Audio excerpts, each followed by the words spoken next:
Namaste. Mama Nama Mohana. My name is Mohan from Sanskrit Promotion Foundation. Welcome to the students of medicine, different branches of medicine. All of you are enrolled for Shilpa Shastram. This is because of National Commission for Indian System of Medicine. They are promoting children to get exposed to various Shastram of this India, this country.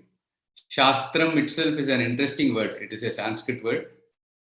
You might have heard of it. Shasanat trayate iti shastram. That which protects by ruling, that is called shastram. So anything which rules you to protect you, not to exploit you, to protect you is shastram. So it's a very interesting word, the word shastram. Today, now for the next 55 to 60 minutes, we will be seeing an overview of Shilpa Shastram. What is Shilpa Shastram we are going to see. Before that, you might be knowing about the course instructions which has been given, circulated and shared with you. The course has 25 hours of video and also an interaction with our expert team. Then you have reference materials. After that, you can assess yourself based on multiple choice questions. And this is a course which has been culled from various excellent works, authentic works on Shilpa Shastram. We are going to see a very brief intro for all these works also now, called Manasara, then Shilpa Shastra, Mayamatam, Samarangana Sutradhara, the Kashyapiya Shilpa Shastra, Manushyalaya Chandrika, Vishwakarma Prakasha, and Manasolasa. And the contents of this particular course are the following lessons. We have first introduction to Shilpa Shastra, then the story of Shilpa Shastra. Shilpa Shastra itself has a very hoary past and it has interesting anecdotes also. How it started, from whom it began, how did it propagate, the story of the descendants of Shilpa Shastra. Anything handed over through tradition is called a parampara, that translated as tradition. So, what is the parampara of this Shilpa Shastra? This also is there in the as one of the chapters. Then, who is a Shilpi? Shilpi means a sculptor. There are various kinds of sculptors. That is also covered separately in a chapter. Then, Shilpa Shastram, which is also covering Vastu Shastram, has much to do with the land and its types. We know that Vastu deals predominantly with buildings. So, the selection of land is of great relevance. So, lands, types of lands, the types which are suitable for what purpose, etc., are also the content of a separate chapter. Then, what are the tools which are employed for Shilpa Shastram, that is building, that is also occupying a separate chapter. Then, about a home. See, by the end of the day, everyone wants to enjoy a good home, isn't it? So, how the home is made, the house transforming into a home is because of the ambience, which is having many variables. Many things are connected to it, the directions, the place where which room is located where. All these things are also discussed in a separate chapter. Then you have various types of stones which are used as building materials in a separate chapter. Then the foundation, the adhishthanam, which you say, the foundation is very important. Based on the foundation, the building is strong or weak. So the foundation occupies a separate chapter. Then the pillars which stand on the foundation. Foundation is mostly unseen, but the pillars which protrude from the foundation, they are seen. That's why even in our modern buildings also, in the wall, we can even do some adjustments, but no tampering is allowed with the pillars. The pillar, even a nail also should not be hit on the pillar. No drilling work should be done because pillars are the foundation which are visible. So it requires separate attention in the form of a separate chapter. Then there is a separate chapter for the flora and fauna around the home. So what kinds of trees or flowers can be giving us positive vibes around the home, in which direction, when the breeze is blowing from which direction, what are the types of trees or plants or flowering trees or trees with fruits. All these are discussed in a separate chapter. Then the idols inside a temple. So temple also forms a part of architecture. So what are the kinds of idols? Pratima, when we go inside a temple, the idol which represents a great ideal, that is God, is what we see. What are the different kinds of idols? How are they made? What are the materials used for it? All these are covered in a separate chapter. Then the construction of temples. How are temples constructed? Where, how, materials, all these things are separately dedicated in a chapter. Then vehicles. Vehicles here means yanam. Yana means it also includes different kinds of furniture. It's an interesting word.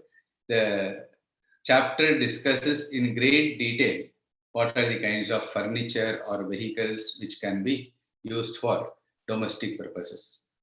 So, students, these are the uh, chapters which are covered in this particular course. Now, let us enter into the introductory part of this Shilpa Shastram. Architecture is the main marvel which monuments are testimony to the richness of prevalent knowledge and talent of artisans and craftsmen of olden time. The basics of creating such structures can be unveiled by studying Sanskrit textbooks written on this subject. Alternatively, one can choose this course by studying this subject. Interested students will get glimpses of prevalent ancient knowledge in this field and pave the way forward for further studies. Students, it is our desire that you take up what you have taken today as a small subject for marks.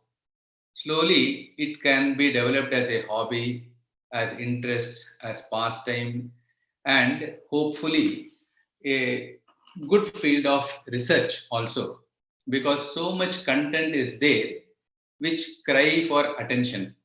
So therefore, it is we want to promote students to do research also in this, which is in their available time also. Okay. So what are the predominant texts which are available and which are also in the market? It is available even in the market. Printed copies are also available. One of the important works is Manushyalaya Chandrika. It is written by a scholar called Nilakantha Mushata.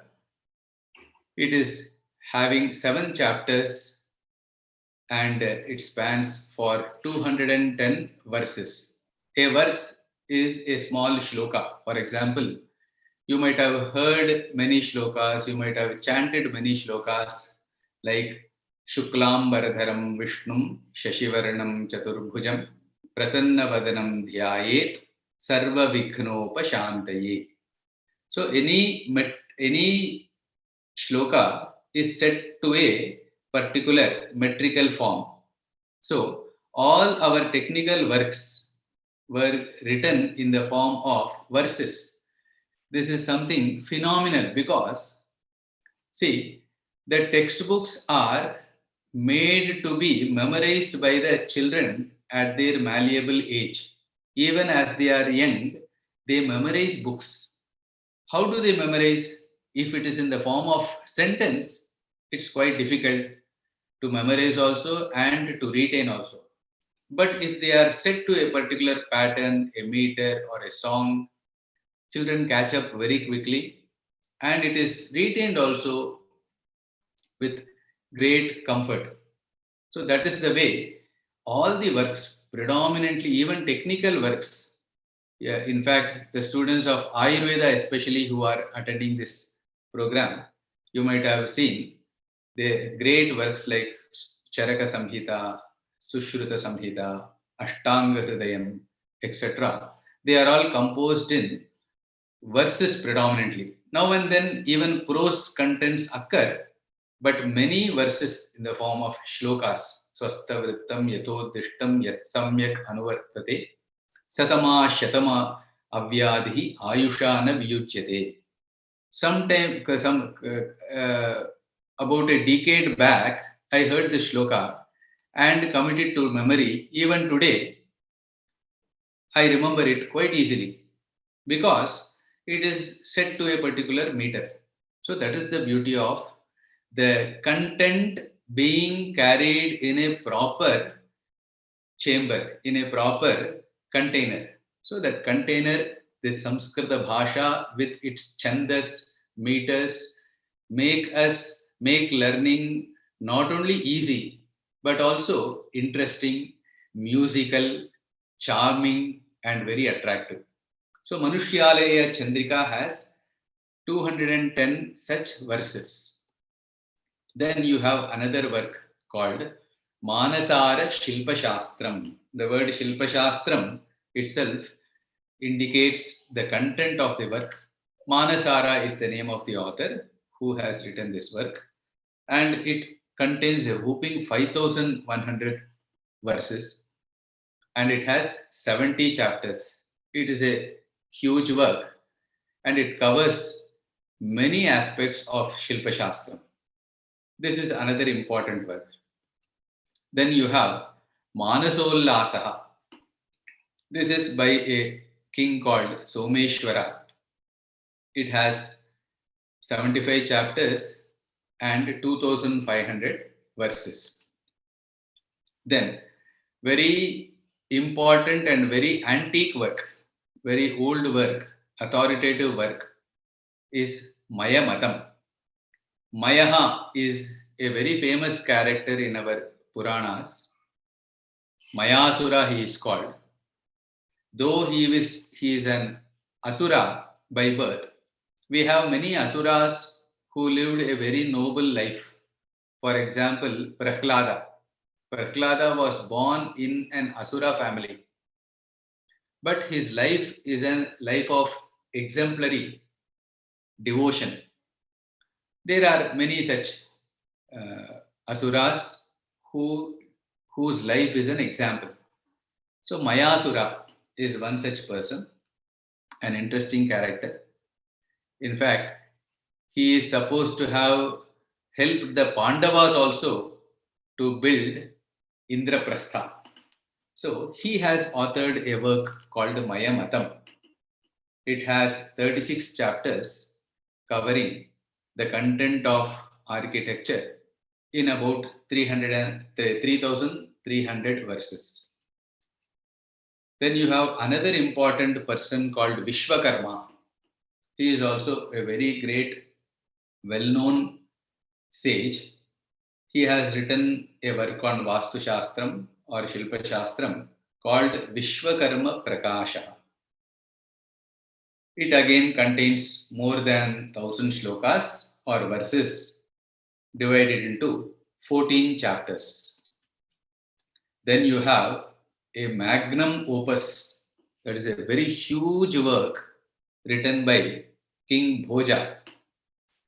King Bhoja is very famous. In fact, there are many anecdotes connecting Raja Bhoja with the ace poet Kalidasa. So his work called Samarangana Sutradharaha. Very interesting word. Samaranganam itself means a huge place where many activities, including even battles, can be fought. So many activities take place. So a Sutradhara is one who is the director of such a place. What to build, where to build, how to build, all these things are planned by him. So Samarangana Sutradharaha is the name of the text composed by King Bhoja, and it has a whooping 8000 verses divided into 84 chapters. This Shilpa Shastram, in fact, all these works, the names of the works are in Sanskrit language, and the content of the work is also in Sanskrit language. Students may feel, some of them may feel put off because Sanskrit language means something which has to do with Vedic times, very ancient times, very olden times. I have no access to it, to that particular language. How do I learn about? How do I understand? So it is not so at all. Sanskrit language is very easy. In fact, Sanskrit Promotion Foundation itself conducts various courses to help students converse in Sanskrit easily and understand the texts which are there in Sanskrit quite easily. I just want you to enjoy and relish and also see how easy is this Sanskrit language by sharing a few slides. I will be conversing in Sanskrit, very simple Sanskrit, so that you can see how easy it is. Shilpa Shastram Bharatasya Amulyaha Nidhihi. Shilpa Shastram is a unique treasure of Bharat. Bharat is the name of this land, Bharatam. In fact, the word Bharatam itself means one who revels, one who enjoys effulgence, that is tejas, that is light. Light stands for knowledge. So when we say, I don't know this particular thing, we always say, you have kept me in the dark. So please throw light on this subject. Throw light on this subject means what? Reveal something about this. It's not like that I take some object and throw it. It is like, just like light shows things which are otherwise not visible to me. Similarly, your revelation, your words will make things unknown to me previously now known. So that is the same quality of light is also applicable for knowledge. So Bha stands for knowledge. Rataha means one who enjoys. So Bharata means the place where people enjoy knowledge, reveling in knowledge. So even sleeping gives us enjoyment. Harming the other person also gives me enjoyment. But do I revel in that? If I enjoy, I revel only in sleeping, then I will be called a tamasa purusha. If I enjoy only certain sensory pleasures, then I will be called a rajasa. But if knowledge excites me, I want to learn more, I want to share my knowledge with others, that is called a sattvika buddhi, sattvika personality. In Ayurveda, you have three kinds of personalities: Sattvika, Rajasa, and Tamasa.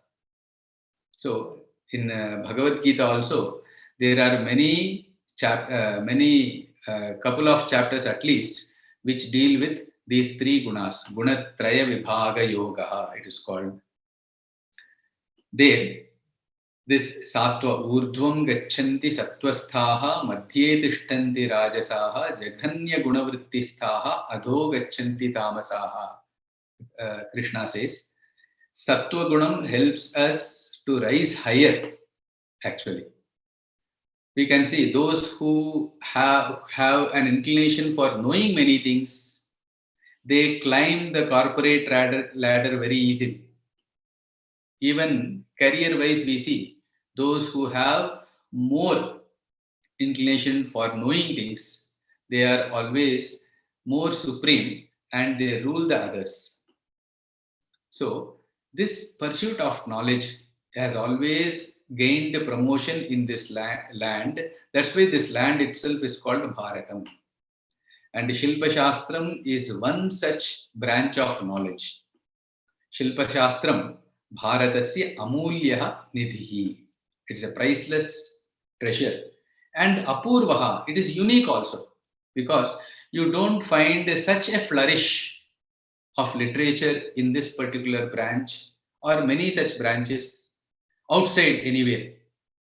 That too, centuries before. Shilpa Shastram Bharatasya Apurvaha Nidhihi Amulyaha Nidhihi cha. So, is a set of ancient scriptures on architecture. It is priceless heritage of the world. In fact, India Bharatam ekaha eva tadrishaha deshaha samagre vishve yatra vastu shastrasya granthaha aneke granthaha santi. Vastu shastram sarva jiva rakshanaya Sarvesham Praninam, Sarvesham Jantunam Rakshanaya. In fact, Vastu Shastram, it developed not for humans alone, Sarvesham Praninam, for all kinds of animals, birds, insects. In fact, in the old buildings, we find places for birds also to rest. So, Sarva Jiva Rakshanaya. Shitoshnabhyam. Sheetam and Ushnam, the inclemencies of weather, if it is very hot or very cold, or if it is raining, pravrudbhyaha cha paritranam, rakshanam, to help us protect from the inclemencies of weather. Also, Vastu Shastram shows us the way. So, Sarvesham Rakshanartham Vastu Shastrasya Pravartanam. In fact, Vastu Shastram gives the scope of Vastu Shastram is also for meeting the basic needs of humans as well as other beings. Vastu iti Shabdasya Arthaha Kaha. What is the meaning of the word Vastu? Vas, it comes from the root vas, to live.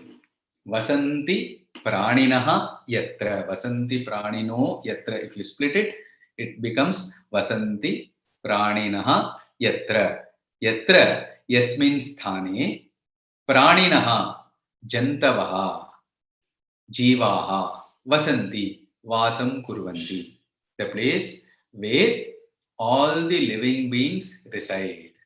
So that science, that branch of knowledge which deals with this particular aspect, that is vasaha, shelter, that is called vastu. So the word vas, the vastu comes from the root vas. In fact, Sanskrit words, almost all the words of Sanskrit language come from roots, and every root has got a meaning. Therefore, all the words in Sanskrit language necessarily have a meaning, whether they are proper noun or common noun or improper noun, collective noun, whatever be the word, nature of word, it has a meaning. For example, Mama Nama Mohana, my name is Mohan. In certain languages, the proper noun, the name of a person, need not have any meaning. But muhyati iti muhyati mohayati iti mohanaha. So Lord Krishna was called Mohanaha because he used to make people just go wild after him. Mohayati, one who makes the other, who attracts the other person, is called Mohanaha. And I'm sure many of the names of our students also, your names also would be having some positive meaning. If many of the words might be Sanskrit words and they will be having good meaning. If you know to some extent the Sanskrit language, किंचित संस्कृत भाषा ज्ञानम अस्ति चेत भवान अथवा भवती स्वस्य नाम्नः अर्थम अपि अवगच्छति. And what is the advantage of knowing the meaning of one's name? In fact, that name itself can be a reminder for the goal of one's life.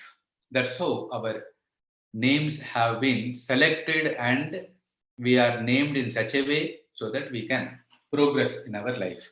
Therefore, you don't find usually names of negative characters given by parents to children. You can find children being named Ram, Krishna, but never Shurpanaka or Maricha. You don't find such names. So, Samskrita Bhasha Jnanam has got plenty of scope, not only to explore the texts, but also have a very good positive this inclination towards life also. Vasanti Praninaha Yatra Vastu Shastram. And Vastu Shastram covers not only Griham, that is abodes for people, Parantu Devalayaha. Devalaya means Devanam Alayaha, that is abode of gods, that is temples. Then Grihani, Griham means a place of living for people.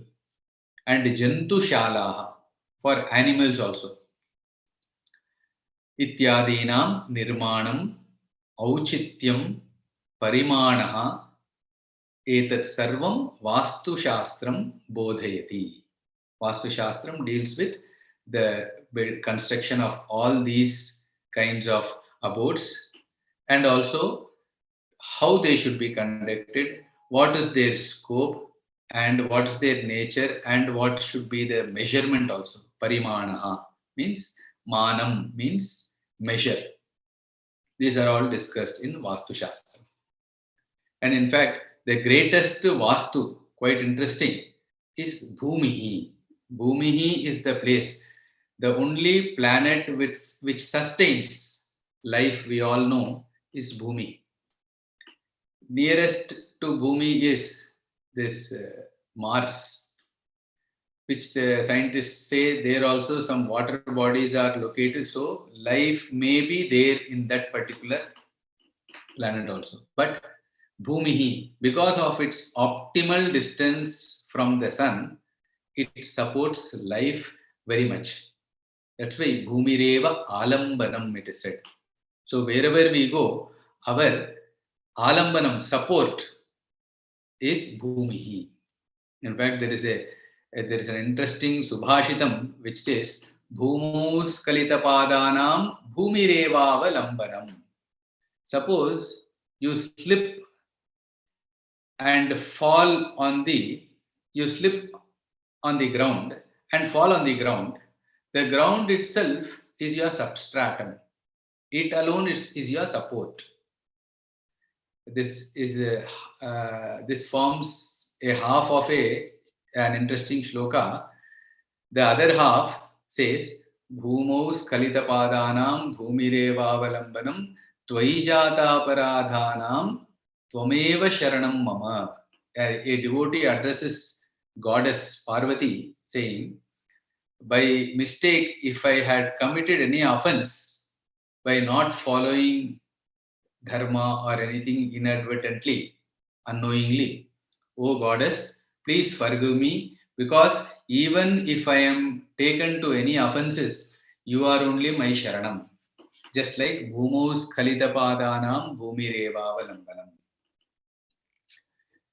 So, and there is an interesting shloka from Maya Matam. You remember Mayasura, who has written a work on architecture, Maya Matam. He has written this particular shloka, which says, Bhureva Mukhya Vastu Syat Tatra Jatani Yanihi Prasadadini Vastuni Vastutvat Vastu Samshrayat.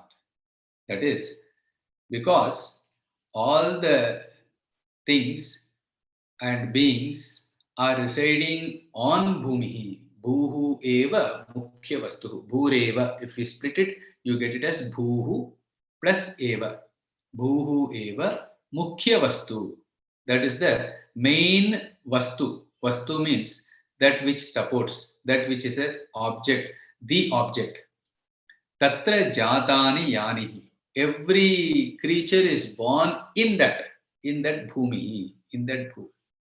And not only that, prasadadini vastuni. All kinds of constructions. Prasadaha means a palace or a building. They are all constructed there. And vastutvat, because it is there, therefore vastu samshrayat, vastu samshrayaha. All these things are being, they all occupy bhumi. Therefore, bhumihi is the greatest vastu. That's what Mayasura, or he says in his work called Mayamatam. In fact, there are quite some synonyms, some words which are used on par with Vastu Shastram.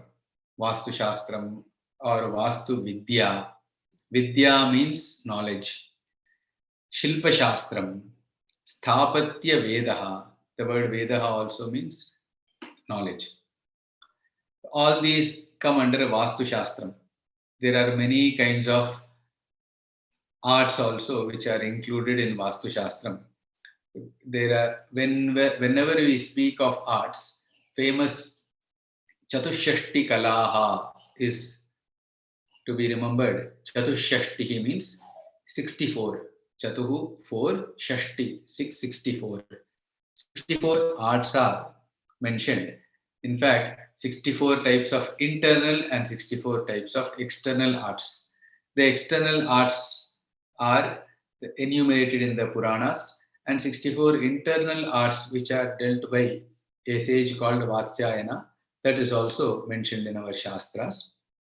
So this is called Bahya Kalaha, means the external arts. They include architecture, carpentry, jewelry, drama, music, medicine, dance, poetry, etc.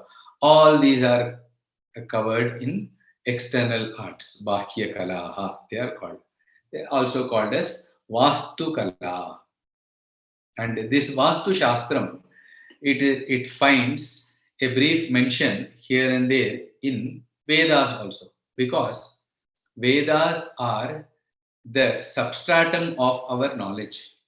In fact, Vidanti yena vedena tasmat vedasya vedata. A shloka defines the scope of Veda, because we cannot know things which are beyond us. Therefore, we require the Vedas to mention. There are things which we cannot figure it out by ourselves. Pratyakshena anumityava yastupayo na labhyate vidanti yena vedena tasmat vedasya vedata. See, people may ask, why should I study this language, or why should I study the scriptures, or the Vedas, or whatever? That is because man is always inquisitive. We want to know things which are even beyond me. I cannot figure out everything. Therefore, we require science. And even science cannot figure everything, things beyond, because everything being created, see, man himself is created. So, we create many things. In fact, not only everything is man, many things are man-made. In fact, man himself is made. So therefore, how can man try to know about things which are connected to the maker of the man. So, Veda deals about many such things which we cannot figure ourselves. Therefore, for example, it talks about punyam, merit. So, whenever we do something good, it adds to our credit. Actually, just like credit points, you go to supermarket, you buy something, they give you points. If the points get added, and after 100 or 500 points, they will give you some gift, you can credit it. Similarly, if you do something good, you are credited with something called punyam. I cannot understand that, figure it out myself. But Shastram says this. And it is in tune with, it is harmonious, it is not illogical. So Shastram is always never illogical. So it might not be within my logical understanding, but it will never be illogical. For example, if I beat somebody, I get punyam. This, if Shastram says such a thing, it cannot be accepted because it is not, we cannot assimilate such a thing. If I beat somebody, it is harming the other person. How can it generate merit inside me? So therefore, there is no conformity with what I experience.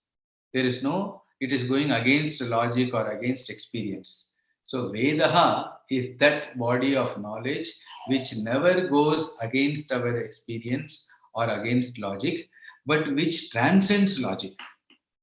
So it is says many things which are translogic also. Therefore, knowing Vedas helps us to widen the bandwidth of our knowledge. Therefore, many people who have inclination to know more, they always, even after their office hours, you find elders, especially I am from Chennai. From Chennai, people flock from after office, they go to some place where a person of great scholarship are, and they go and go night 9 to 9, 9 to 10, 10:30. They go learn some mantras, chantings, and come back early morning also before going to office. What propels them to do all these things? They are tired by the end of the day. Still, it propels because this desire to know is innate to mankind. This sattvika icha is there. So Vedas deal with that. Vastu Shastram is mentioned in the Vedas, and a particular mantra from Rig Veda. Rig Veda is the earliest literature of mankind according to Westerners. Even according to Westerners also, Max Muller said Rig Veda is the earliest creation literature of mankind. He said. There a mantra says, Bhojasyedam Pushkariniva Veshma Parishkritam Devamaneva Chitram. That is, one can enjoy a clean house like a clear pond and as a serene temple. In a particular context, it talks about a clean house, getting a good house. So you get stray references about buildings, houses, all these things in the Vedas. Similarly, Vastu Upakaranani, Upakaranam means an instrument by which instrument or material by which these can be built, the houses can be built. Ishtikacha Shiladaru Rayah Kiladayopyami Vastu Karmani Chanyatra Vastu Samnyam Udiritam. So it says the Vastu Shastram, they employ such kinds of materials for building. What are they? Ishtika. Ishtika means bricks, those which are baked. Ishtika. Shila. Shila means stones. We know ancient temples, they are made out of, there are even temples which are carved out of stones. Within a stone, a big huge rock. Inside the rock, the temple exists. How a temple is inside a rock? Because it has been carved. A very huge rock, temple is carved inside that. There are temples where the temples are built using rocks. So it's not rock edit, but also rock cut, but also built out of rocks. So there are Shila. Then Daru. Daruhu means, in Sanskrit, the word Daruhu means wood. Ayaha, Darurayaha. If you split it, Daruhu plus Ayaha. Ayaha means iron. In English also, phonetically you find the same pronunciation. Ayaha means iron. Even out of, even by from iron, building materials are used. Iron materials are also used. Keeladayaha. Keelam means all such wedges, nails, all these things are used. Keeladayaha api ami. Ami means all these. Vastu karmani. They are all used. These instruments, these materials are used in Vastu karma. Cha anyatra Vastu Samyam Udiritam. Since they are all used here, it is called Vastu Karma. Then Vastu Prakaraha. What are the different kinds of Vastu constructions? Bhumi Prasada Yanani Shayanam Cha Chaturvidham. It says Vastu are of four types, that is Bhumihi, then Prasadaha, then Yanam, and Shayanam. All these things are differently dealt with in great detail, separate chapter. Just to tell you the meaning, Bhumihi means the land, Prasadaha means building, especially tall buildings, palaces, etc. Yanam means vehicles, and Shayanam means it is a representative of many kinds of furniture. Shayanam, literally the word Shayanam means to lie down. So lie down on a cot. So cot is a form of furniture. There are many other kinds of furniture. So all the Chaturvidham, these are the four types of Vastu. Vastu Srotamsi. What are the sources of the knowledge of Vastu? Vedaha, the four Vedas, they have references. Then Upavedas, they have more information on this Vastu. What are Upavedas? Upavedas are that is Gandharva Vidya, then Ayurveda, Arthashastram. These are all Upavedas.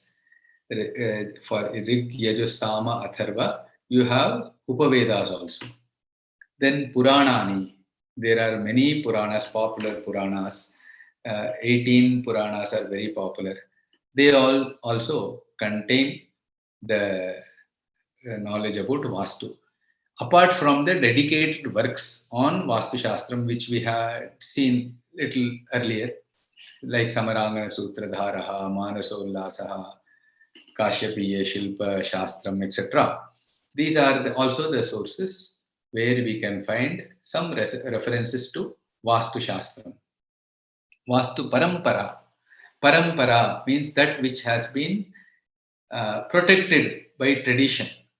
See, now we go to colleges and study some course and get some degree, then go to some other institution or practice somewhere. But imagine without institutions, they were protecting this knowledge. How? Because every home was an institution. That is the great strength of this land. Every home was an institution. Every practicing father was a professor, a primary teacher till professor. Everything he used to teach. He was an expert. Similarly, a mother was an like you have headmistress of an institution where she takes care of the administration. Like that, mother of a gurukulam, she used to take care of the well-being of the students, of the children, of the entire community. So this was the very robust ambience where children used to thrive and knowledge used to thrive, and the children used to practice, gain mastery over the subject. That's why you had masters in every whatever sphere of life, because they were dedicated to the pursuit of knowledge. Nowadays, colleges, all these things, no doubt there is some pursuit of knowledge, but 24 hours focus is not possible nowadays. Even for a research scholar, you have some amount of time. And the focus also is not only on obtaining knowledge, there are many other accessories, other things also which he or she requires to do. But the tradition, there they had this backup of this parampara, param, tasya vardhanam bhavati, tasya anusandhanam bhavati, tasya praptihi bhavati, tasya pragatihi bhavati, iti karanena parampara. That knowledge which is being carried through tradition. So Vastu Parampara. Imagine a child who, right from the birth, he is born in a particular ambience. See, if a father is doctor, child plays naturally with stethoscope, with many kinds of tablets, all these things. It gets, without inadvertently, it develops knowledge about certain things. It grows with some capital knowledge already with that particular advantage. So that is the uh, what you call the strength of parampara. So the parampara, how it came, is said. In fact, there are many versions found in different Puranas how this Vastu Shastram emanated and how it got propagated. One such version is given here. Iti proktam Vastu Shastram Purvam Gargaya Dhimate Gargat Parasharah Praptah Tasmat Prapto Brihadratha बृहद्रथात् Vishwakarma प्राप्तवान् वास्तुशास्त्रकम् स विश्वकर्मा जयते हिताय akatayat punaha. So the tradition where Vishwakarma propagates. Vishwakarma has written a work we have seen. So Vishwakarma, the tradition which gave us Vishwakarma, that is given. Iti proktam Vastu Shastram Purvam. The Vastu Shastram was given first to Gargaya. Gargaya means Gargaha. Ramaya means to Rama. Krishnaya to Krishna. Gargaya means to Garga. There was a great learned scholar called Garga. In fact, in Mahabharata or Bhagavatam especially, he is very famous, called Gargacharya. In fact, he was instrumental in giving the name Krishna to Lord Krishna. So Gargacharya. Dhimate, he was a very brilliant person. Dhi means buddhi. Dhiman means buddhiman.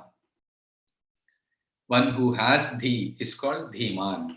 One who has buddhi is called buddhiman. Both are synonymous. One who has shakti is called shaktiman. Shaktiman is a Sanskrit word. You have this cereal named after this word. Very popular it is. It's a very beautiful Sanskrit word. One who has dhanam, dhanavan. Kirti, kirtiman. One who has that particular quality will become that man or that one. So here, dhiman. Dhiman gargaha. When you say to that person, intelligent person garga, it becomes dhimate gargaya. The tradition, it was handed first to Gargacharya, the intelligent Gargacharya, then Gargat Parasharaha Praptaha. From Gargacharya, it was received by Parasharaha. Parasharaha, we all know Parasharaha is name of Vyasa's father. Vyasam Vasishtanaptaram Shukatatam Taponidhim Parasharatmajam Vande Shukatatam Taponidhim. Parasharatmajaha. The Vyasa is called the son of Parashara. So Parashara is father of Vyasa. Gargat Parasharaha Praptaha. Parashara got it from Garga. Tasmat, from him, from that person, that is from Parashara, Praptaha, Brihadrathaha, another great intelligent person called Brihadratha. He got it from Parashara. Brihatrathat Vishwakarma Praptavan Vastushastrakam. This Vastushastrakam, Vishwakarma obtained it from Brihatratha. and Sa Vishwakarma Jayate. And Vishwakarma, he glory unto him. Because even though tradition continues after Vishwakarma, but what actually Vishwakarma himself did not hand it over to one particular person, but after that, he made the knowledge flourish in the form of teaching it to plenty of students. Not only that, but also committing this knowledge to writing and making documenting it in the form of works and all. Jayate hitaya akathayat punaha. He then gave this knowledge again for what? Hitaya. He gave this knowledge for hitam. Hitam means for the welfare. See, this word is very important because we are all practicing in the field of medicine. Are we working for hitam or are we working for artham? Is very important. If our focus is artham, that is money, then the way we conduct ourselves will be different. But if our commitment is for the welfare, hitam of the person, then it will be completely different. Our own family member, if the person comes ailing, we first treat the person. We don't see for ask for any other formalities or any other things. So this has to be the attitude. Whether we will be able to put into practice immediately, that is something which requires pragmatism. But at least in the attitude, we should have this. We should develop this attitude that I am trying to treat the person for that person's welfare, where even my welfare is hidden. So, loka samasta sukhino bhavantu. When the entire world is in good state, then it covers me also. So, hitaya. Every vaidyaha is to work for the hitam of the community, for hitam of the society. So, Vishwakarma also did this for the hitam of the community, of the people. There is also the topic also covers the important aspect called Shilpi. Who is a Shilpi? What are the kinds of Shilpis? Shilpi, we all have heard of the word. Shilpi means one who is a sculptor. How is the word framed? Shilpam karoti iti Shilpi or Shilpakaraha. One who makes Shilpam, makes sculptures. He is called Shilpi or Shilpakara. These are all these both are synonyms. There are many gradations. There are some functional differences also based on which some different names are given. For example, Sthapatihi, Sutragrahi, Vardhaki, Takshakaha. These are different kinds of Shilpi. Shilpi is a common word, and there are Sthapatis. Sthapati means something like a geologist, one who understands the land properly, which is the suitable land for what kind of construction, for what purpose. All these things are known by the person. What is the water content here, nearby, or in the ground, the nature of water, how much does it, how far, how deep, all these things are known by him. So, sthasya patihi, sthalasya or sthanasya patihi, sthapatihi. Then you have sutragrahi. Sutram means a thread or a rope. A thread or a rope is tied to a plumb. You would have seen a mason measuring the construction. He would be a plumb would be hanging with a rope, and he would be testing the verticality of any particular wall or the height of the particular, whether it is uniform of a particular wall or something. So that is sutragrahi. Sutram grihnati. One who has this tape with him, and he measures and he commits himself to all kinds of measurements and gives for just like a designer. one who designs things and gives us. Similarly, you have another person called Takshakaha. Takshakaha means one who, Takshakaha literally is translated as a carpenter. Takshati means one who removes the obstacles in a carpentry work. For example, if some form is made, a wooden, for example, Jagannatha Rath Yatra took place recently. For Jagannatha, there was a divine Takshakaha. What did he do while taking the wood, log of wood? He removed the pieces which obstructed our vision from seeing the Lord inside the wood. So nothing is added to the wood. Certain aspects are removed. So that which is removed, the remover is called takshakaha. Very beautiful word. It is takshati iti takshakaha. A carpenter. A rough translation. Carpenter. Then Vardhaki, another form of Shilpi, Vardhaki, one who knows almost all these things is Vardhaki. And there is another beautiful information about Griham. Actually, Griham means a place of living. For example, the word itself comes from a root called grah. Grah means to attract. Grihnati. See, at the end of the day, wherever we travel, finally, where do we end up? Even if it is night, 11 o'clock, 11:30, 12, even sometimes 12:30, even after going to night show, where do we finally end up? Our house, isn't it? Our home. So, Grihnati, that which attracts you every day, that is why it is called Griham, a beautiful word.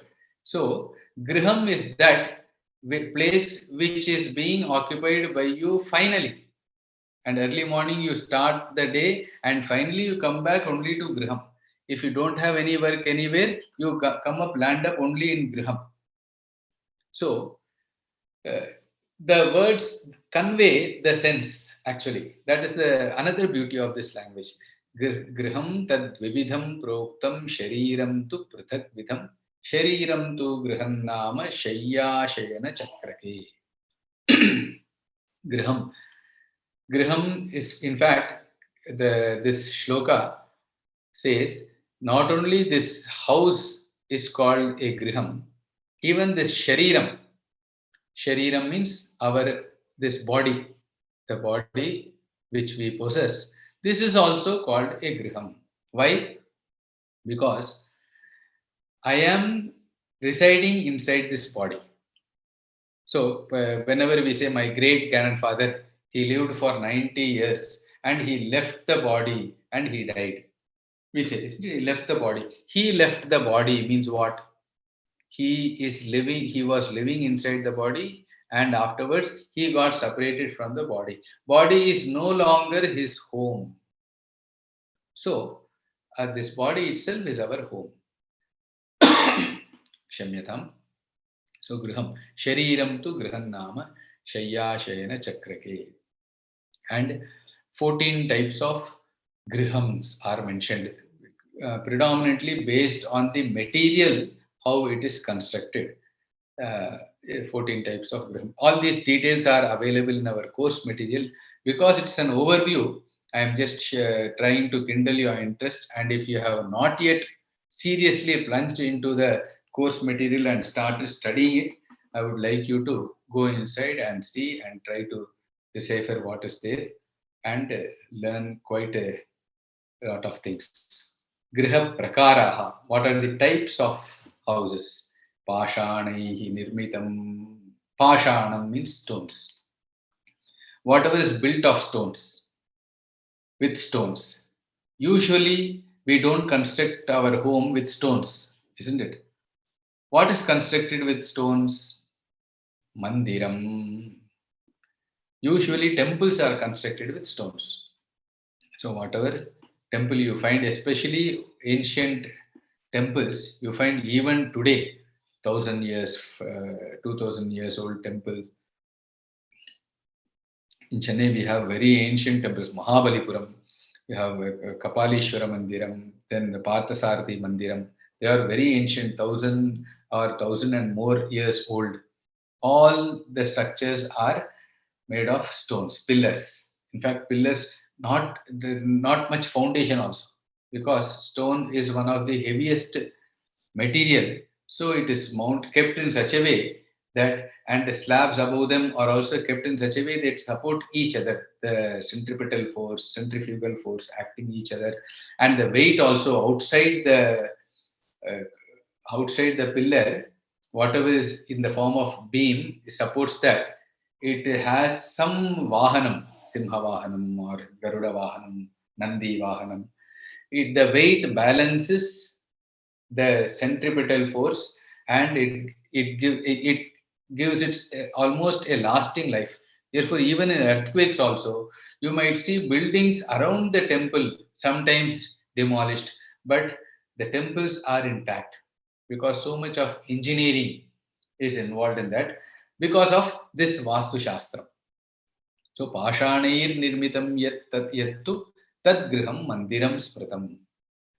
Pakveshtakam Vastunama Bhavanam Hitam Uttamam. Pakvam means that which has been baked. Pakvam Ishtakam. Ishtakam means the bricks. So that is used for, so such different types of homes are there. Other types of homes are also mentioned here. All these are okay. Here we will conclude, because uh, almost we have finished.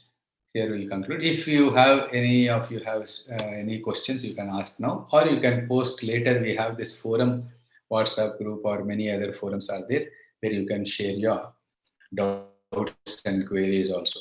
Okay. अस्तु तर्हि पुनर्मिलामः. धन्यवादः. Namaste. Hope all of you would like to continue pursuing Indian knowledge systems and pursuing more such works and courses also. Namaste.